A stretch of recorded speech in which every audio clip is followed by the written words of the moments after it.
महाराज जी, किसी भी जन से अधिक समीपता प्राय मानसिक कष्ट का कारक क्यों बनती है?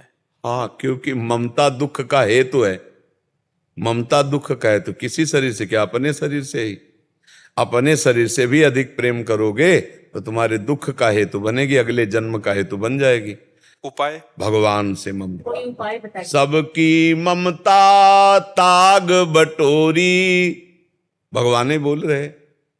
मम पद मन ही बांध बर डोरी। भगवान से ममता जोड़ लो, अभी आनंद की प्राप्ति होने लगेगी। प्रभु से, श्री कृष्ण से, श्री राम से, श्री हरि से अपनी ममता जोड़ लो, उससे आनंद की प्राप्ति होने। हमें आनंद क्यों नहीं मिलता दूसरे की ममता से? क्योंकि उसका मन है, उसकी बुद्धि है।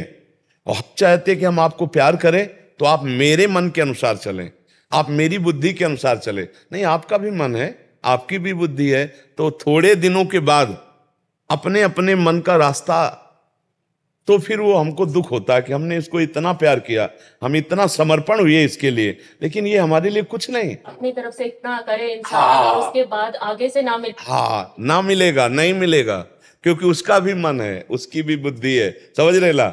हाँ, इसीलिए अंततो गत्वा जो विवेकी हैं वो पूरे संसार में घूमने के बाद जब देख लेते हैं कि इसमें कोई मेरा नहीं, असली में कोई नहीं, तो वो फिर भगवान की शरण में जाते हैं। संभलना बहुत मुश्किल होगा। बड़ा मुश्किल है, बड़ा मुश्किल है। उसी मुश्किल को संभालने के लिए तो अध्यात्म है। बस आपको जब से सुनना शुरू किया थोड़ा सा लगता है उसी पता नहीं उसी क्या माया। उसी को संभालने के लिए अध्यात्म है। भगवान अपने एक भक्त पर जब कृपा करते हैं तो ज्ञान का चश्मा दे देते हैं। उस चश्मे में दिखाई देता कोई अपना नहीं, कोई अपना नहीं। तब मन भागता कि कोई तो अपना होगा, तो वो निकलते हैं भगवान, दूसरा कोई नहीं निकलता। देखो, आपको तब तक कोई प्यार करेगा जब आपसे बढ़कर कोई नहीं मिलेगा, और जिस दिन उसको आपसे बढ़कर लगा, भले ना हो आपसे बढ़कर, लेकिन उसको लगा, वो आपको छोड़ देगा। और ये मन का स्वभाव है, ये मन का स्वभाव है, वो नवम नवम चाहता है। इतने साल करके वो लगता है कि क्यों ऐसा क्यों होगा। नहीं, ऐसा होगा क्योंकि ऐसी रीति है संसार की। हम तो कई बार भर्तरी जी का चरित्र सुनाया है, कई ऐसे चरित्र सुनाए। मन की रीति ऐसी है, मन की रीति ऐसी। यहां प्यार नहीं मिल सकता, यहां कोई प्यार नहीं कर। आर पार, आर पार का निर्वाह, मतलब जिसे और छोर का निर्वाह कहते हैं ना, यहां नहीं हो सकता, यहां नहीं हो सकता, संसार में नहीं कर सकता। संसार में आपके पास रूप है, आपके पास गुण है, आपके पास धन है, आपके पास बुद्धि, जो देखकर आपसे जुड़ा है वो जब तक है तब तक आपसे प्यार हो। जिस दिन उससे बढ़कर मिल गया तो आपको छोड़ देगा, या वो वस्तु आप पे नहीं तो वो छोड़ देगा, वो फिर निर्वाह नहीं करेगा। वो इसका निर्वाह भगवान करते हैं, भगवान प्यार करते हैं, दूसरा प्यार नहीं करता। हमारे मन में बचपन में यही बात आई थी कि मेरी माँ पधार जाएगी तब फिर मैं कैसे जीऊंगा, मेरे पिता चले जाएंगे तब कैसे जीऊंगा, मेरा भाई चला जाएगा तो कैसे जीऊंगा। तब लगा कि मेरा है कौन, फिर तब लगा वो है तो भगवान, तो भाग फिर भगवान की प्राप्ति के लिए। तो कक्षा 9 में साइंस साइड पढ़ रहे थे, उसी समय फिर भाग पड़े, 9th पास हुए साइंस साइड, और भाग पड़े भगवान की खोज में, और पूरा जीवन भगवान से। तो अब हमारे कोई भूख थोड़ी है कि हमें कोई प्यार करे, हमें कोई मान करे, हमसे कोई मिले, हमें कोई चाह नहीं। ऐसे महान की प्राप्ति जब हो जाती है, जरा सा अपनापन हो जाए तो संसार छूटने लगता है। फिर उसके प्यार को प्राप्त कर ले तो फिर क्या कहना है। हाँ, अब सब रूपों में वही प्यार कर रहे हैं। देखो, 13 वर्ष से लेकर 35 वर्ष तक जो हमारे जीवन की यात्रा रही, कभी भरपेट भोजन नहीं मिला, भारी कष्ट, भारी अपमान। जब भ्रमण में रहे, 35 वर्ष की अवस्था में वृंदावन आ गए थे, वृंदावन में जब आए तो जो, अब देखो, लाखों नेत्रों से भगवान प्यार करते हैं, लाखों नेत्रों से। सुबह जब हम आते हैं ना, देखो कितनी भीड़ होती है, लोग दर्शन के लिए खड़े, वो दर्शन देने के लिए खड़े। अच्छा, हम कोई हीरो हीरोइन है क्या भाई? आप विचार करके देखो, हमें कौन देखना चाहे? हम कोई हीरोइन, बाबा जी हैं? नहीं, बाबा जी है ना, तो देखना क्या चाहते हैं? मेरे भगवान इतने रूपों में मुझे प्यार देने आते हैं। गुरुदेव, हमारा प्यार ही आप है। हम ये देखते हैं ना कि इन सब रूपों में मेरे भगवान प्यार करने आते, जिसके लिए हम जिंदगी भर, तो वो आज हमको आखिरी में। अब जीव जब भगवान से प्यार करता है, अब देखो, मरने का भी डर नहीं, क्योंकि मर के मैं उन्हीं से मिलूंगा जिनके लिए जीवन भर भजा हूं, तड़पा हूं, चला हूं।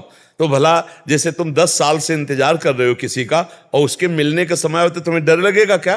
तुम्हें तो उत्साह होगा। तो जीवन भर जिससे मिलने की चाह की, अब शरीर छूटकर उससे मिलने का समय आ रहा है, अब तो आनंद है। अच्छा, जिसने भगवान को नहीं भजा, अब परिवार से प्रेम किया, अब यही छूटने का समय यार, तो घबरा ले जाएगा वो कि जिनसे हमारा अपनापन है वो तो छूट रहे हैं, अब हम कहां जाएंगे? मर के पता नहीं कहां जाएंगे। हमें पता है मर के हमें कहां जाना है, अपनी लाडली जी के पास जाना है, अपने प्रभु के पास जाना है। तो वही हम सिखा रहे हैं कि यहां प्यार धोखे का है, यहां कोई किसी से प्यार नहीं करता। अपनी सुख वृत्ति से आपकी पूर्ति सुख की हो नहीं उसको परवाह, अपनी सुख वृत्ति की पूर्ति के लिए वो आपसे प्यार कर रहा है, अपनी सुख वृत्ति के लिए।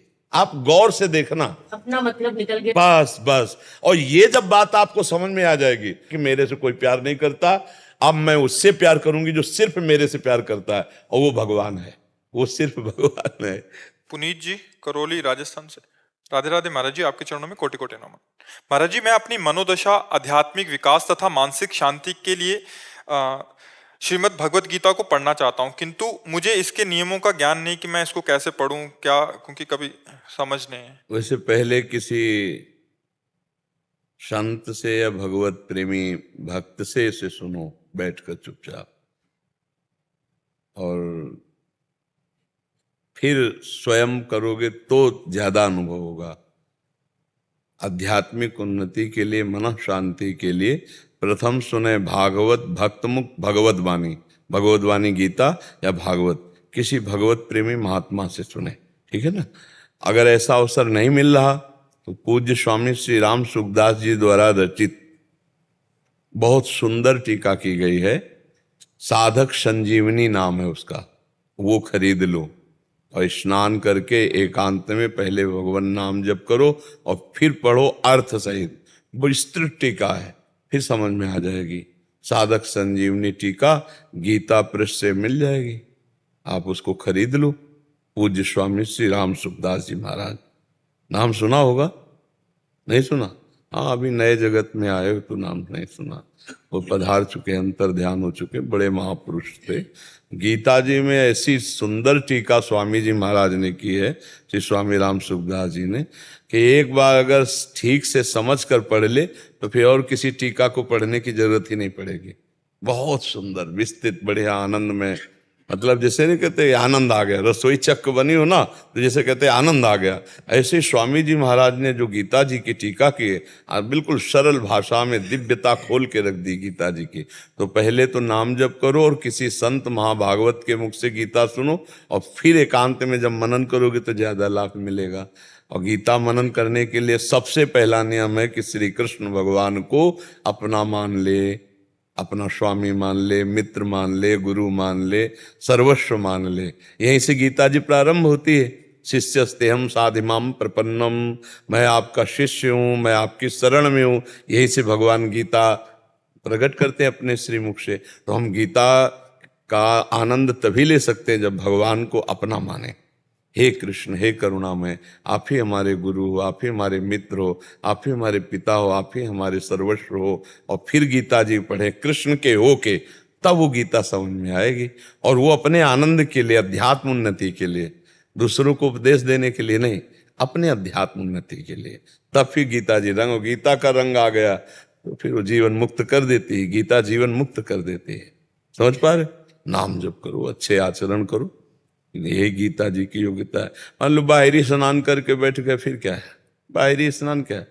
हम बाहरी स्नान का ज्यादा महत्व नहीं रखते बच्चा, ऐसा नहीं 3 बार स्नान करते हैं, पर बाहरी स्नान का महत्व नहीं। त्रिकाल स्नान करते बचपन से, बस बाहरी स्नान का महत्व नहीं रखते, क्योंकि पता है यही शौच भरी है।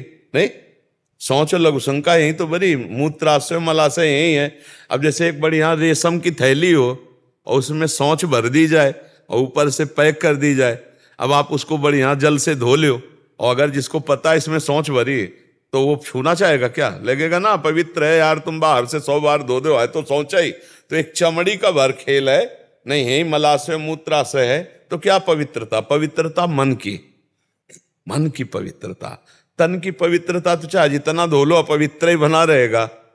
मन की पवित्रता। मन कैसे पवित्र होता है? मन अपवित्र होता है संसार को अपना मानने से, और मन पवित्र होता है भगवान को अपना मानने से। भगवान को अपना मानकर जब हम नाम जप करते हैं तो अपवित्र पवित्रो वा सर्वावस्थांगतो पिवह या स्मरेत पुंडरीकाक्षम सवायाभ्यांतर शुचि। वो बाह्य और अंतर से परम पवित्र हो जाता है जो भगवान को अपना मानकर कमल नयन श्री हरि का स्मरण करता है। तो भगवान को अपना मानकर उनका स्मरण करते हुए जब गीता पढ़ोगे तो भगवान समझा देंगे। सोई जाने जे देहु जनाए, जिसे भगवान अपना ज्ञान दे देते हैं वही सच्चा ज्ञानी होता है। ठीक है।